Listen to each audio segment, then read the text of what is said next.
Hi, everyone. Welcome, welcome. Please come in. Come and find some seats down this end. Don't worry about walking along the back, or there's some stuff in the space here. Good to see you all. Welcome to those who are here for the first time, and welcome back for those who were with us yesterday. I'm Mark Walker from AbilityNet, and this is Mali, our host from HSBC. We had a great day yesterday, and we covered loads of amazing stuff.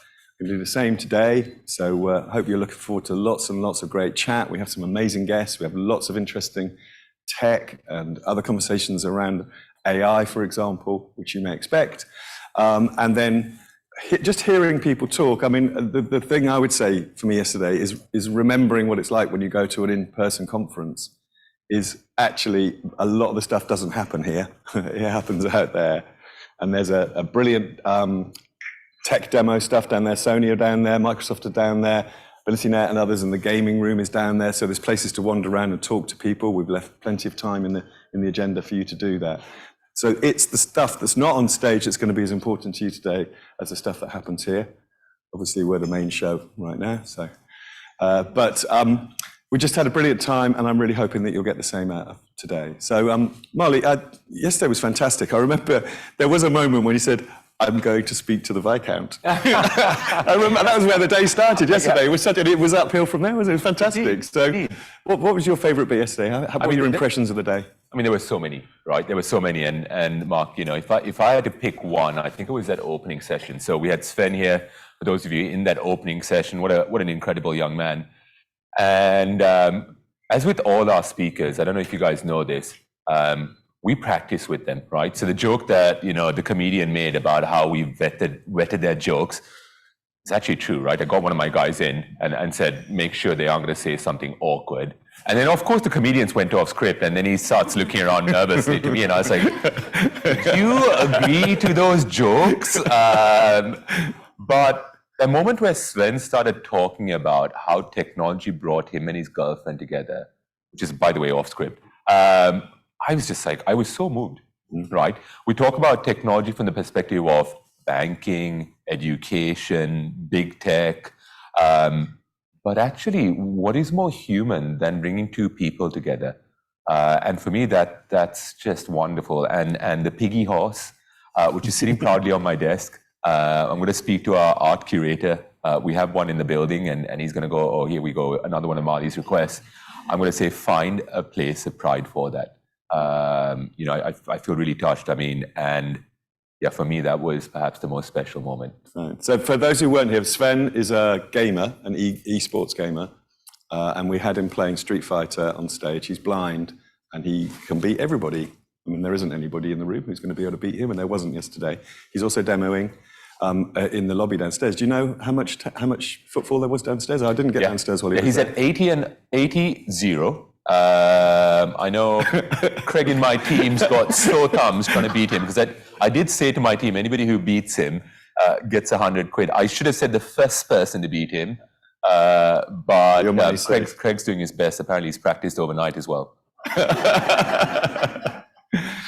Great. So, and then today, lots of great stuff today. I was just going to mention the final session. I thought it was brilliant having you were on here with Kate and Hector and Robin Spinks and Amy.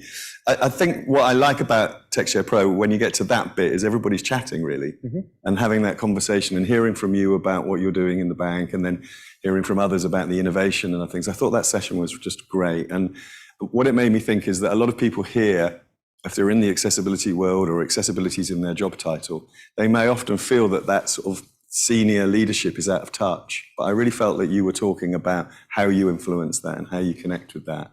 I think that's been a theme as well that people have been asking about. I think it was really powerful. And look, what's been so wonderful about yesterday and no doubt today is the variety of contributors to a global community, right? And, you know, last year we were involved for the first time with TechShare Pro. This year it feels that there are new companies. But also what was very apparent is the difference in culture, right? I think Amy asked me that question going, you know, what do we do in terms of incentivizing people, right?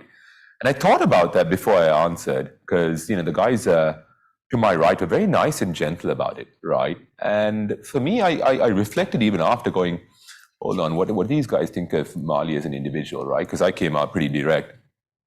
But for me, I go, at least in HSBC, there's no debate around this anymore, right?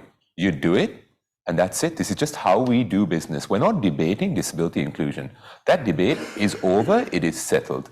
It is now a question of how do we do it? How does my team and all the other great people working in this space support, this organization across 62 markets and countries, serving 40 million customers? How do we do that? How do we make sure that our customers and our colleagues aren't left out? And also, to my own staff watching this from around the world, if you aren't serving 15 to 20% of our audience, whether it's customers or our staff, I'm really sorry, but you're not doing your job, right? Now, if you just park disability and neurodiversity aside for a second and you said, hey, you've got to speak to 100 people through a digital application, through a piece of communications, a piece of marketing, and you hadn't spoken to 20 people, you would have failed. So why is it acceptable to then say, actually, if it's our disabled and neurodiverse community, then for some reason, that's somehow okay or tolerable? It's not, right? And, I think that's my view. Perhaps it's a little direct for some people. That's how we roll here in HSBC. You're going to be accessible, and that's just how we do business. We're not debating this anymore. We're debating how we get better, how we support our people better, how we support our partners, and how it is we raise the flow for everyone, not just our customers and our staff. But, I think we're starting to see that maturity in other organizations as well. Brilliant, thank you. Well, that's a wonderful place to start today, because that's the sense of confidence we want to give people in the community about saying this needs to be done. And there is a lot of conversation all the time about winning the case and making the case. But as you say, that you need to feel confident that this is something that's being done in an organization like HSBC and others, and that this is the time to be pushing hard on that, getting that senior buy-in. And a lot of stuff that we heard yesterday and that we'll hear again today is about making that case and understanding how to win the case, but also being confident about putting it forward, as you say, that if you were 20% off on other things, you wouldn't be acceptable. Mm-hmm. This is just another example of that. So that's a great start. Thank you very much. Thank you, Mali, again, for hosting us. The first session is going to be with Jessica. Jessica's here. So Jessica's from Microsoft, and going to get her to introduce herself. How are you doing? I'm good. Hi, everybody. You had the same problem as everyone finding it. I did get a little lost this morning, and it was my third time here, so I shouldn't have been lost. But... So, Jessica, you're from Microsoft. Can you tell us, firstly, just a broad picture of your role and a little bit of the background of how you ended up at Microsoft as well, because that's very interesting. Yeah, sure. So I'm in Microsoft. I work at our corporate office, which is in the Seattle area. So thank you for having me. I work on strategic partnerships and policy for accessibility. So that means I get to go out into the community. I get to work with people with disabilities and nonprofits and NGOs. I get to work with policymakers, kind of nudge them along. And I get to work with customers and partners. So a lot of the work that you heard about yesterday from Hector, how do we accelerate accessibility with others? And then I get all the good feedback. I get the tidbits from the customers with disabilities who say, work harder here, change this there. And I bring that back into the company, and we work to make things better. And so is it sitting specifically within an accessibility team? Yeah, so our Chief Accessibility Officer has responsibility for all accessibility at Microsoft. And we define that pretty broadly. We think about disability inclusion, we think about digital accessibility, employee experience, customer experience. And we have a hub, and then we have spokes across the whole business that work day to day on accessibility within their product groups, or HR, or finance, all over the business. But yeah, we're the hub. Yeah. And I guess at that point, it's worth remembering that's a big, big network you're describing. Yeah. Every country pretty much. I mean, certainly every desktop. Yeah. You just think about the scale of what Microsoft does every day, the number of places it's sitting, the number of people it's touching, the number of people using it. Yeah. You're giving me nightmares. This is what keeps me up. You were looking slightly starey then. So, is part of the challenge the scale? I'm guessing that what I was thinking is that it's such an amorphous beast almost. There's so much stuff there. How do you manage that? How do you prioritize across such a vast range of possible things you could be doing. Sure. That really is what keeps me up at night. I know that we have a limited amount of time on this earth to get the work done, and there sure is a lot that we need to do around disability inclusion and accessibility. Microsoft does allow us to reach a lot of markets. Not only the brand being recognizable, but we truly have an impact on the technology that hopefully many of you are using, have used in the past. And so it's an opportunity for scale. And I think that's the challenge is how can we, all of us, everyone in this room with limited resources, Microsoft, that might be a different definition, but we're all in that same boat needing to prioritize what we're working on. I think that a lot of it is the feedback we get from the community, the feedback we get from people with disabilities and our customers who are helping to guide us on which direction we should go next. In terms of pillars in our formal strategy, we've got one of those too. We've got 4 pillars that we work on. First is, not surprisingly, anyone want to guess? It's technology. Number 1, how do we make inclusive and accessible technologies? Number 2 is people. And I think you'll get a sense from me that might, if I had to pick a favorite, that might be it. I think we're definitely a technology company, but we're a people company. We're ultimately serving all of our customers. And third is partnerships. So that's where I sit. And then lastly is the policy piece. So I guess I sit there too. Yeah, cool. And before we dive a bit further in, you're not a technologist. Yeah. Well, I'm going to say you're not a Don't people tell. person because you said you're a lawyer. So tell us The a bit secret's about out. your steps into that role. I'm a recovering attorney, retired attorney, formerly known as. Yeah, so I mean, it's been a journey. I think like a lot of people with disabilities growing up, I knew that the type of work that I needed to get into was not one that included a lot of, lifting of heavy things. I had to use my brain because I wasn't going to be able to do things that I think I wanted to be a pilot when I was a little kid, actually, a Blue Angel pilot. And realistically, I think I saw that would have been real difficult to get in and out of the cockpit. And we talked about representation yesterday. There was not representation that I could see myself in. So second path was, let's take a look at what it would like to be in law and to go to law school. And I did that for a bit. So I worked as a judge for the US federal government. My husband says that makes sense. I'm very judgmental. And then I actually thought, people are making their way into my office, into my courtroom. And I thought, what can we do to help them prevent the harm in the first place? And so I went to work at this tiny little mom and pop coffee company, Green Mermaid, that's also in Seattle. So I went to work at Starbucks and started doing this work as my passion project, my night job, while I was practicing employment law. A lot of us are doing that, right? Passion around disability, and you're doing it in the hours when you can. And I had seen what Microsoft was doing from across the lake. We're just a little drive across the bridge to get to one another. And I thought, wow, if Microsoft got this right, the scale, the potential to truly make the world a bit more accessible. So I shifted my career and made the leap and headed over to tech. And what's your sort of impressions now in terms of tech? Is it the same? Is it different? How's it different to what you might have imagined? I think, every business is different, and the culture is always something that you learn and need to be immersed in to really understand.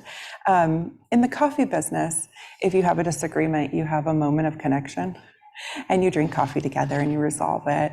In technology, to Mali's point, you are direct. You really tell it like it is because you have a lot of folks that need the answers that are black and white. So I've learned to be more direct with my communication. Cool.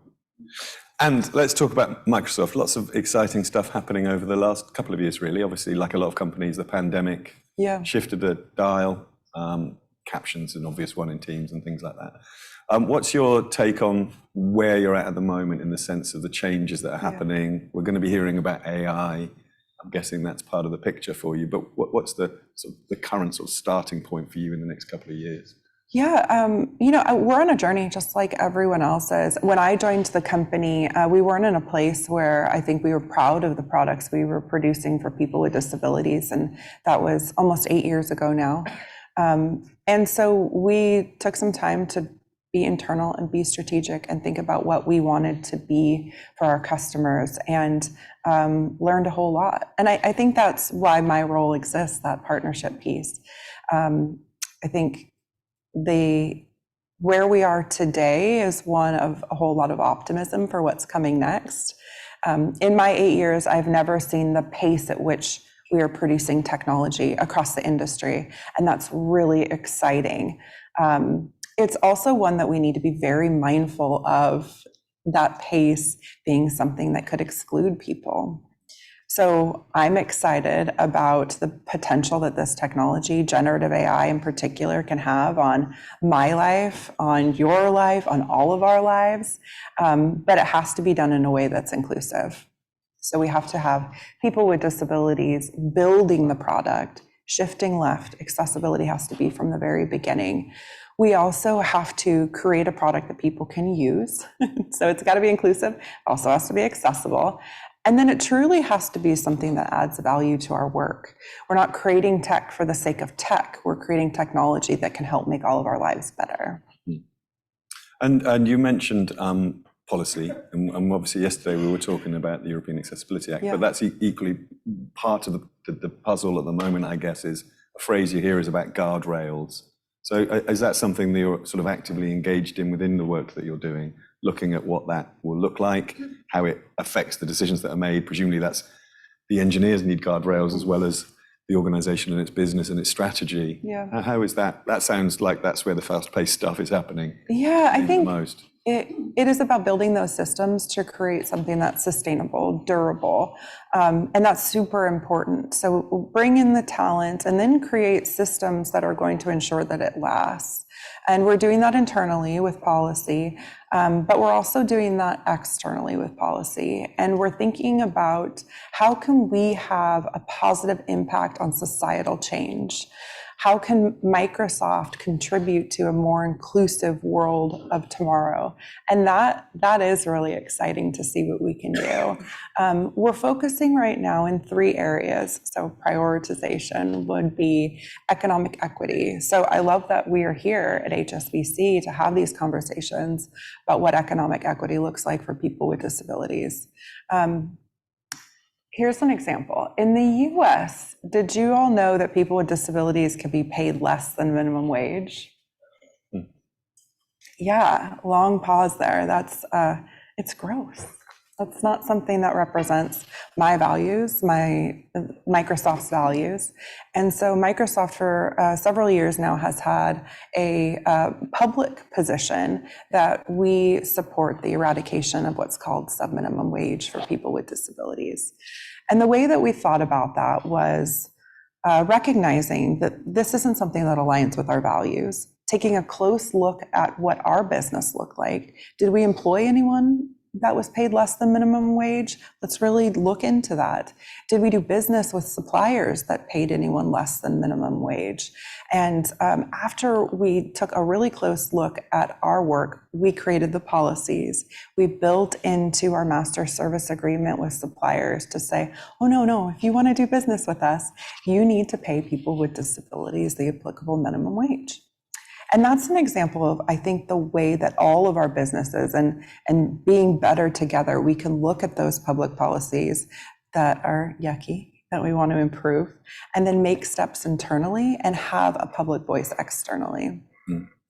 And the partnership stuff, I guess, plays in there. I mean, we were talking about, well, we've got a session later about procurement, and I'm guessing that's where the supplier stuff goes. But the partnership stuff, I'm guessing, is important there as well. And connecting with advocacy groups, I guess, is that part of the work that you're doing? Right, yeah.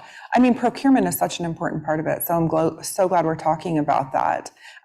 If you think about what our reach and what our potential is, that's where partnership is exciting to me. That's scale. when we stay in our silos and we do things just for our businesses, just for our customers, I don't think we're leaning into the potential that we can have together. And again, we got to do this. We got to do this quickly. There's so much that needs to be done, and there's an urgency that I feel as a person with a disability, having friends and colleagues, and as a mom of kiddos with disabilities. Like, we got to make this world a more inclusive place because they're coming, and it needs to be better for them than it was for us. So, I've got some urgency around it. We haven't mentioned AI yet, and we're going to be talking about it during the day, but is that the most challenging thing on the horizon? Do you feel that's moving the dial up in terms of the pace, but also the risks and the impact, both positive and negative, that could be happening?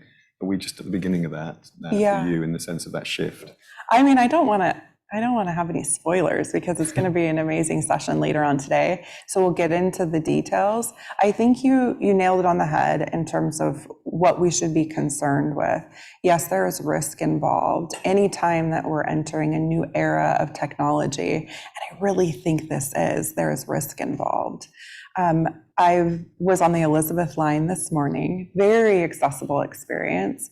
But if you've been on a train anywhere else in the world, that experience tends not to be very accessible. Mind the gap. I really got to mind the gap because my wheels will go right into them. But the steam engine was created, 350 years ago? And it wasn't done in an accessible way. If we create AI that is not accessible today, our children's will be impacted. This is the steam engine of our generation, and we have to do that correctly. Powerful. Well, thank you. Brilliant way to finish and a wonderful way to set up today. Thank you so much for joining us. Thank you. Flying all that way, traveling so far on the tube, finding your way through the maze, sitting down here again today. Thank you. Worth every step. It's wonderful having you here, and I look forward to catching up with you during the day as well as wandering around. Thank you, Jessica. Thank you, Mark. Brilliant.